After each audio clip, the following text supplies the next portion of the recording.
بسم اللہ الرحمن الرحیم۔ السلام علیکم 10 کلاس میں ہوں آپ کی ٹیچر سمیہ اسحاق۔ آج ہمارا سورہ احزاب کا رکوع نمبر 7 ہے۔ اس میں کل 3 سوالات جوابات ہیں۔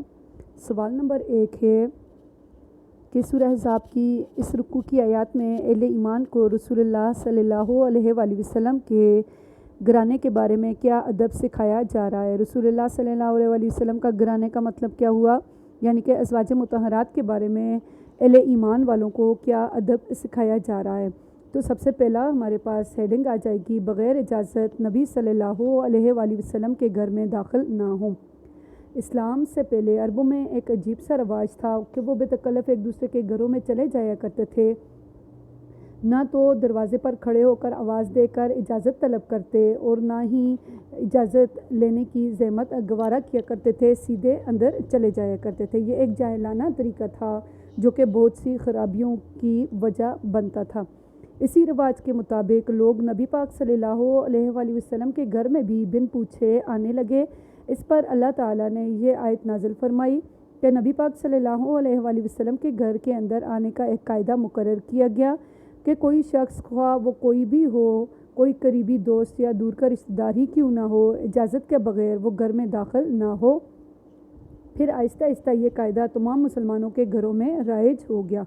اس کے بعد اللہ تعالیٰ نے فرمایا کہ نبی کے گھر جا کر کھانا پکنے کے انتظار میں نہ بیٹھے رہو۔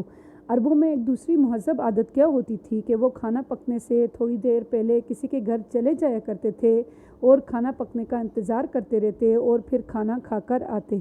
یہی دستور نبی پاک صلی اللہ علیہ وآلہ وسلم کے ساتھ بھی کیا، تو اللہ تعالیٰ نے مومنوں کو اس حرکت سے باز رہنے کا حکم دیا، کیونکہ اس حرکت کی وجہ سے جو گھر کے لوگ تھے وہ مشکل میں پڑ جاتے تھے۔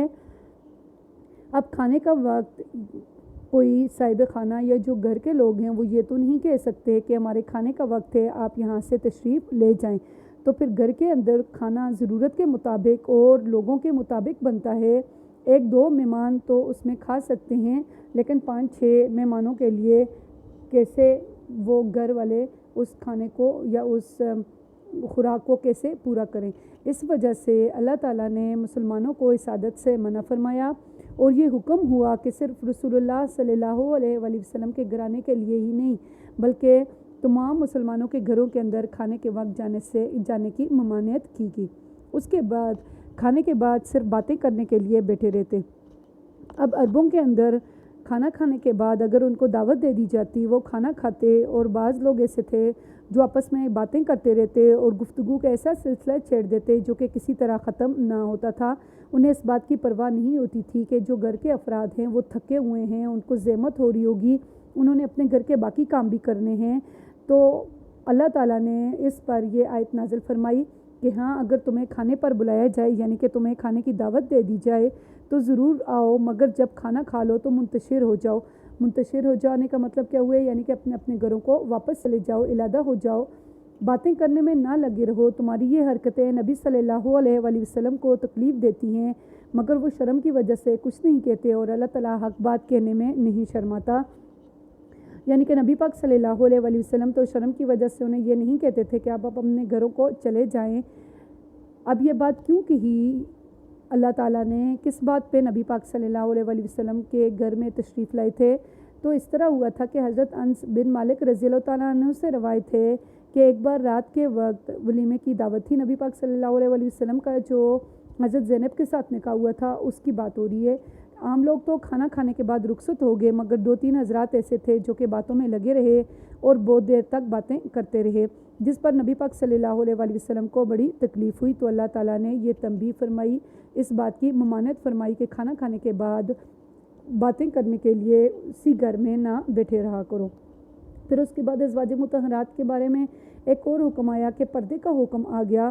اس طرح ہوتا تھا کہ عرب کے لوگ ازواج مطہرات سے یا جو قریش کے لوگ تھے وہ بے حجاب باتیں کیا کرتے تھے، یعنی کہ ازواج مطہرات ان سے پردہ نہیں کرتی تھیں اور آمنے سامنے بات چیت ہوتی تھی۔ تو حضرت عمر فاروق رضی اللہ تعالیٰ عنہ کو یہ بات بری لگی۔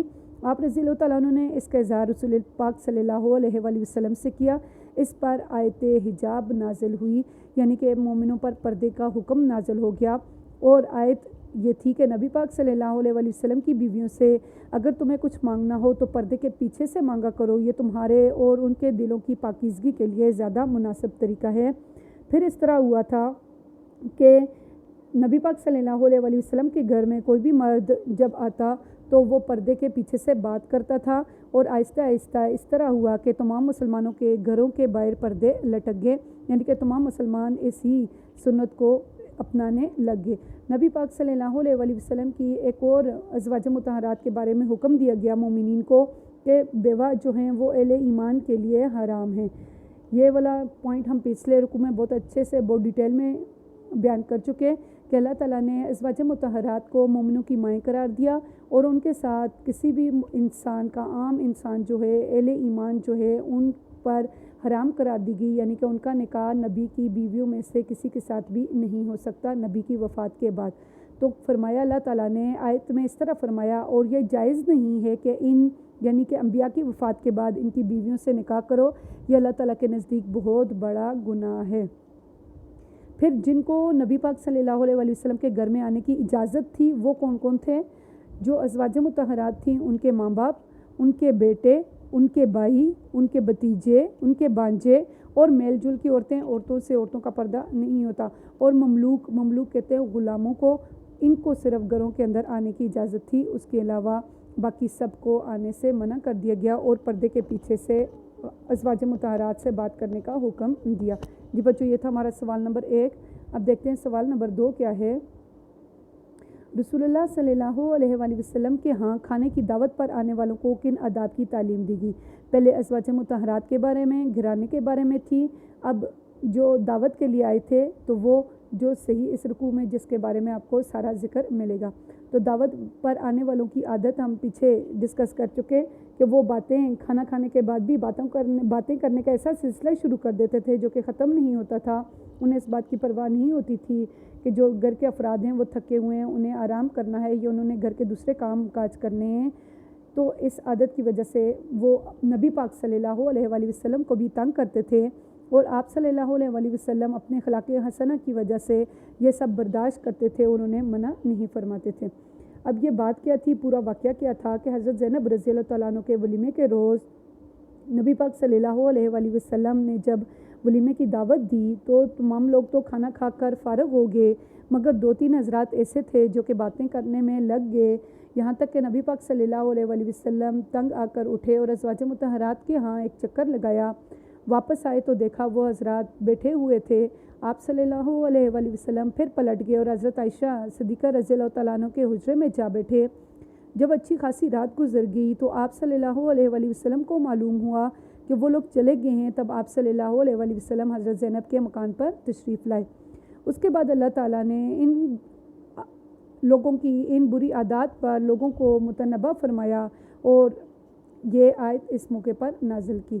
اللہ تعالیٰ نے جن آداب کی تعلیم دی وہ کیا تھی؟ قرآن حکیم میں ارشاد ہے، ہاں اگر تمہیں کھانے پر بلایا جائے تو ضرور آؤ، مگر جب کھانا کھا لو تو منتشر ہو جاؤ اور باتیں کرنے میں نہ لگے رہو۔ تمہاری یہ حرکتیں نبی صلی اللہ علیہ وسلم کو تکلیف دیتی ہیں اور وہ شرم کی وجہ سے کچھ نہیں کہتے، اور اللہ تعالیٰ حق بات کہنے میں نہیں شرماتا۔ قرآن حکیم کی روح سے یہ ادب تو نبی کریم صلی اللہ علیہ وسلم کے گھر کے اندر آنے والے لوگوں کو، کھانا کھانے والے لوگوں کو سکھائے جا رہے ہیں، مگر اسلامی معاشرے کے اندر پھر یہ مسلمانوں کے لیے ایک ضابطہ بن گئے کہ اگر کسی کے گھر میں بھی جاؤ تو کھانا کھانے کے بعد وہاں سے فوراً چلے آؤ، وہاں زیادہ دیر بیٹھ کر لوگوں کے لیے اذیت کا باعث نہ بنو۔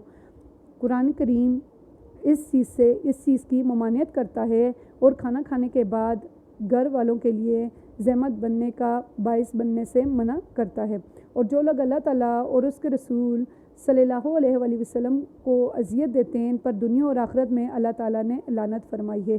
قرآن حکیم میں اللہ تعالیٰ آگے ارشاد فرماتے ہیں کہ ان لوگوں پر اللہ تعالیٰ کی لعنت ہے جو نبی اور اللہ کے لیے اذیت کا باعث بنتے ہیں۔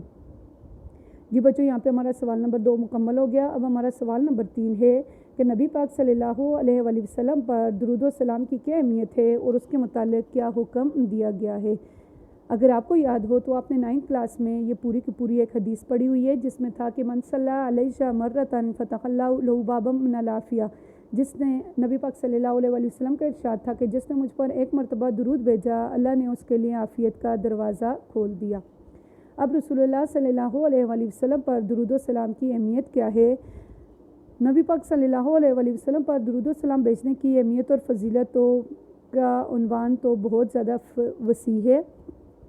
بے شمار اقوال جو ہیں وہ بزرگان دین کے ان کے متعلق نبی پاک صلی اللہ علیہ وسلم پر درود و سلام بھیجنے کے متعلق قرآن اور حدیث کے اندر ایک بہت بڑا مواد موجود ہے جس میں درود پاک کی فضیلتیں بیان کی گئی ہیں۔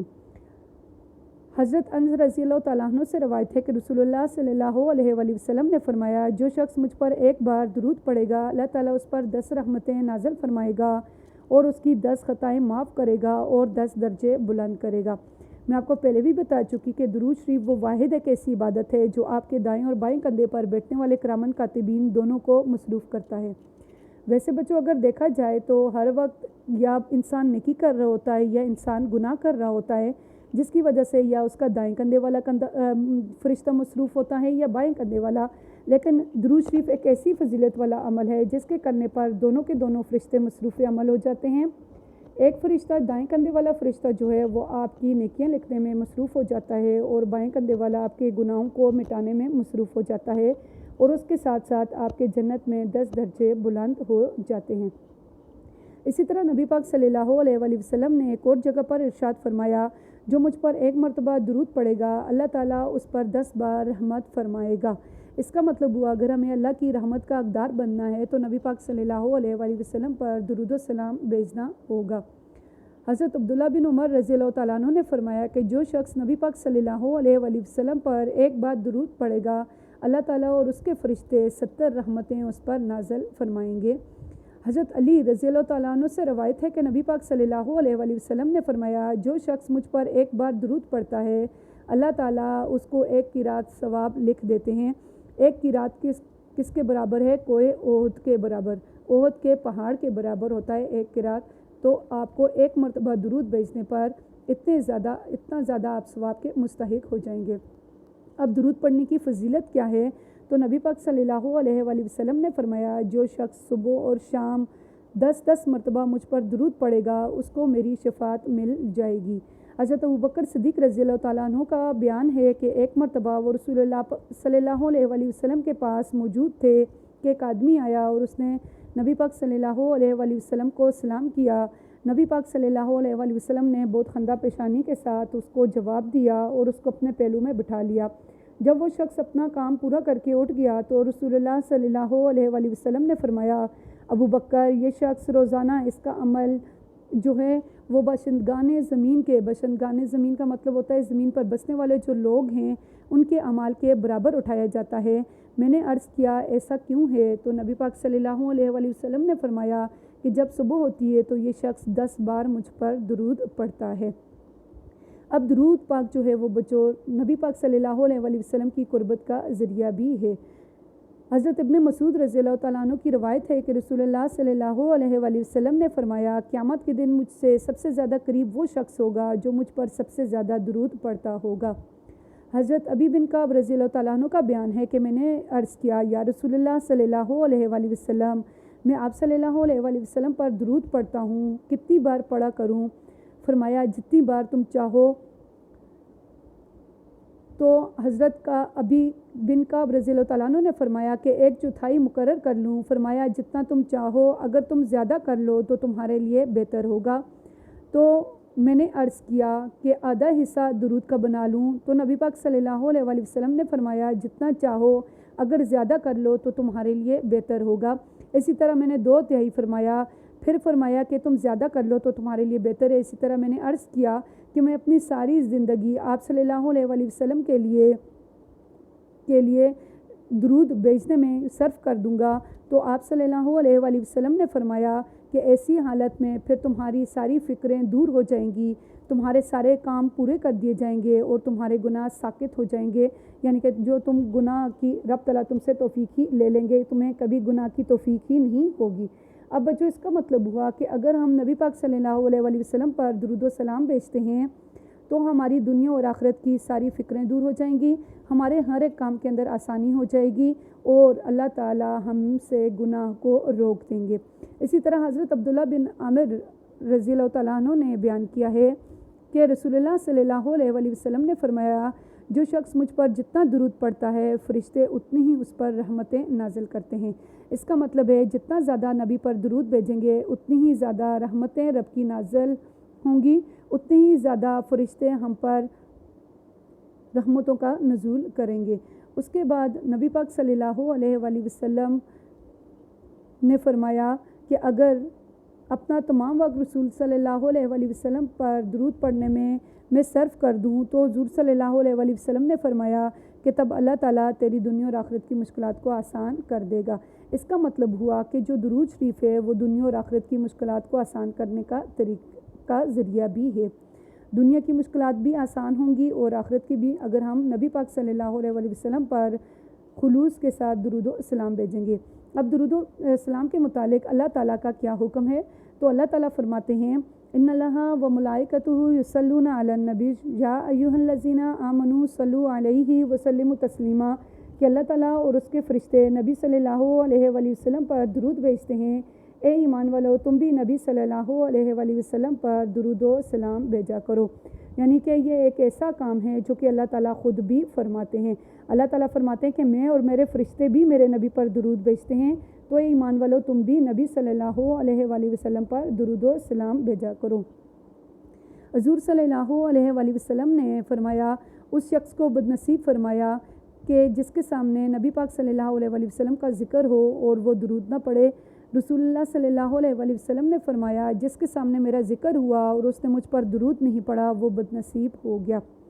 اسی طرح ایک اور مرتبہ نبی پاک صلی اللہ علیہ وآلہ وسلم نے حضرت امام حسین رضی اللہ تعالیٰ عنہ کی روایت بیان کی ہے کہ جس کے سامنے میرا تذکرہ آیا اور اس سے مجھ پر درود پڑھنا چھوٹ گیا، اس سے جنت کا راستہ چھوٹ گیا۔ اس کا مطلب ہے کہ درود جو ہے وہ آپ کو جنت تک لے کر جاتا ہے۔ جو نبی پر درود بھیجنا بھول گیا، اس کا مطلب ہے کہ اس کو جنت کا راستہ بھی بھول گیا۔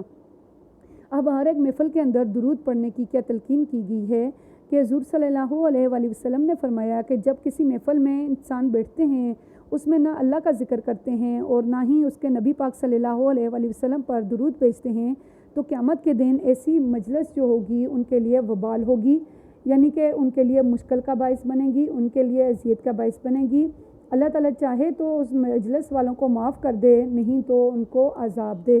لیکن اگر آپ درود پڑھتے ہو تو آپ کی وہ جو مجلس ہوگی اس مجلس میں نبی پاک صلی اللہ علیہ وآلہ وسلم پر درود بھیجنے کی وجہ سے آپ سب کے سب بخش دیے جائیں گے۔ جی بچوں، یہ تھی ہمارے پاس درود کے بارے میں ہمارا سوال نمبر 3 تھا۔ اگر آپ کو کوئی بھی کنفیوژن، کوئی بھی کویشچن کرنا ہے تو آپ مجھ سے پوچھ سکتے ہیں۔ Thank you.